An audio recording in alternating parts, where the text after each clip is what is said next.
All right, guys, got a 2001 F350 here today. We're going to replace the Hydro Boost on it, and I'm going to show you how to do it. So this will be pretty much the same procedure for 99 through 07 Super Duties with the 7.3 and the 6.0 both. Very subtle differences, but basically the same project here we got going on. So let me grab some tools, and I'll show you where we get started at. All right, we got the 6.6, 7.3 air intake on this one. Basically same procedure. Take your intake hose off in your air filter box, which this one is as simple as this right here. All right, along with the air filter mod they had on here, they've already trimmed the remainder of the box off here where your other air box bottom would have been. If you still have the stock box, you need to remove that out of the way. So we're good to go on that now. But you would have, I believe it's 4 bolts in the bottom. I'm trying to remember without having one to look at, but I think it's 4 bolts in the bottom, and you can take that all the way out. Along with your incoming air temp sensor, unplug that. All right, so first thing you want to do before you get all nasty on the outside is you want to disconnect your brake pedal switch right here. So we're going to unplug that first. Forgive me, I'm kind of bound up underneath here if I'm shaking around. You can see the problem here. We got oil leaking out from the Hydro Boost is the reason we're replacing it. If you unplug that, you have this spring right here. Just push it up.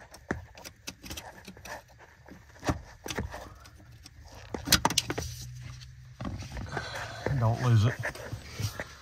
And then once you've removed that spring, you can work it off with a pin here. Be gentle with this switch.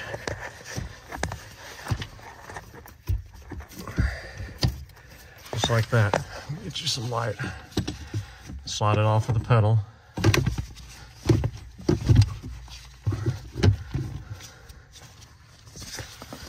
Get your switch out of here so you don't mess it up.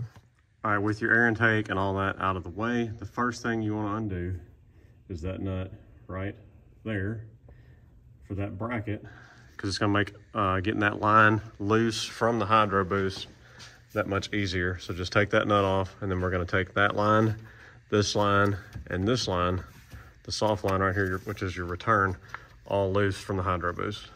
All right, we're taking our return line loose, which is the one with the hose clamp right here.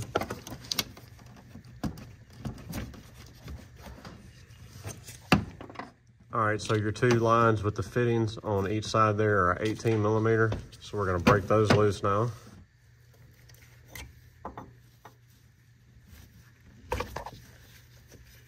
All right, you have to remove the other nut right there that you see right there. We broke this line loose. You can't get it out of the hole until you get that nut loose because it's got a bracket that goes to it also. All right, once you've taken the bracket off of the stud right down there, you can then take your line, pick it up, kind of move it over here to the side. I took all this out of the way like that. Now we're gonna slide our master cylinder off. You got your lines connected here, so you're not gonna have to bleed your brakes, but what you wanna keep in mind is to not get real rough with your brake lines and bend them any more than you have to so that you don't have trouble getting it back on. All right, we're back under the dash here. You got 4 nuts, 1, 2, 3, and 4. This one's a little bit precarious to get to, but you can take this wiring harness and pull it out of the way just enough to get your socket in there and back it off. So I'm gonna get all those loose, then we pull the Hydro Boost off. All right, back under the hood, with all those nuts removed, you can now take your Hydro Boost. You have to shake it a little bit. It'll come right out. And be careful with this sensor. Sometimes they're really hard to get unplugged like this one, and you feel like you're about to just pull this out of the master cylinder. If that's the case, just leave it alone so you don't have to mess with something else. If it does unplug easily, then unplug it. But just keep that in mind. If you don't tear it up. Old Hydro Boost, new Hydro Boost. I don't know the brand of this. It was just brought in a bag by the customer. He had already paid for it. So we're gonna do the reverse of what we did taking it off. I'll show y'all hooking stuff up anyways. But we're gonna flush the system once we get this on before we actually do a bleed, just so that we know we have nice brand new fluid in here with a new Hydro Boost. All right, we cleaned all the oil off of everything from it leaking in here. So now it's just a matter of pulling your brake pedal back enough to get that started. Don't push it all the way, because you have to take your sensor here that we already cleaned all the junk off of, and push it up, and then push both of them in. And then we're gonna put this little yellow pin right here back in the end of the shaft there. All right, got the little yellow pin back in the shaft. We plugged our electrical connector back into the sensor. Now we're gonna go back under the hood. We'll get all our connections done out there. All right, we're gonna put our master cylinder back on now.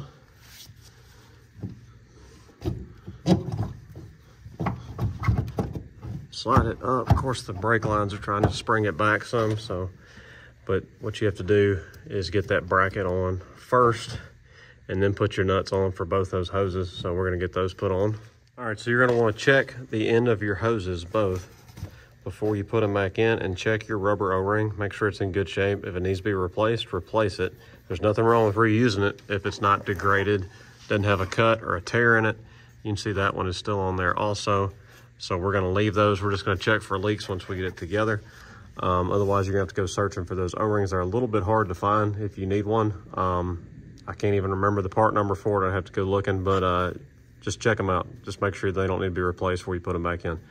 So we're gonna hook both those lines back up. We got our master cylinder just barely sitting on the stud. You have to push it back a little bit because the brake lines are trying to spring it back away from the Hydro Boost. Slide your brackets on, get your hoses lined up in there, and then start them by hand and make sure they're not cross-threading. All right, everything's hooked up, tightened up. We just have not put our return hose on because we're gonna flush real quick. So to flush it, all you need to do is put your hose on that return line right there. I don't even put a clamp on it. Run it into a jug here. I just got this paper towel stuff in here with it so it doesn't try to come out. Got your cap off your power steering pump, got a funnel in it, and this is when it's gonna be handy to have another person, because what you're gonna do is take your full synthetic ATF here, and you're gonna pour it in while they hit the brake 3 times, go left, go right with the steering wheel. It's gonna suck the fluid down and pump it out into your jug here. You're just gonna keep repeating that process till you feel like you got nice, clean fluid coming out. And once you feel like you purge the air out of the system also, so this is gonna kind of do the same thing with bleeding the system and flushing all at the same time.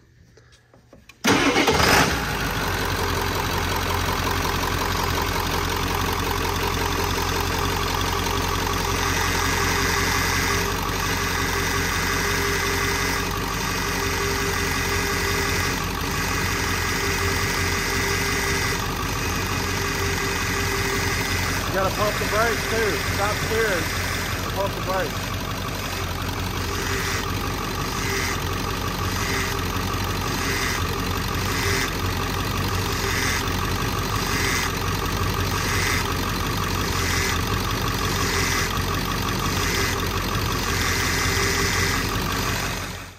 All right, I cranked it back up after flushing it, let it run, did the steering back and forth some more, checked for leaks, don't have any leaks.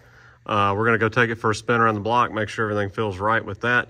Only thing we didn't mention earlier is this does not have the sensor. It's got a plug here in the end of the master cylinder, which is usually for your cruise control. It's a pressure switch that goes in the end here. And I've never seen one not have it on these years.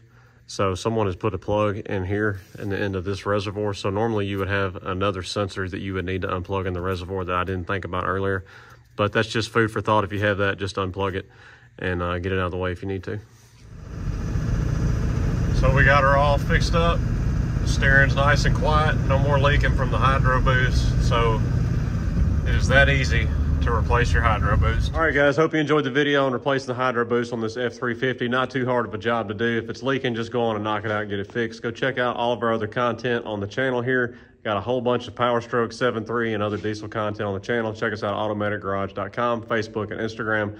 We got our Patreon right here also. If this channel's helped save you some money on fixing your truck yourself, or you just want to help support the channel and produce more content like this, consider that for us. We'd appreciate it. This is Automatic Garage signing out, and we'll holler at y'all later.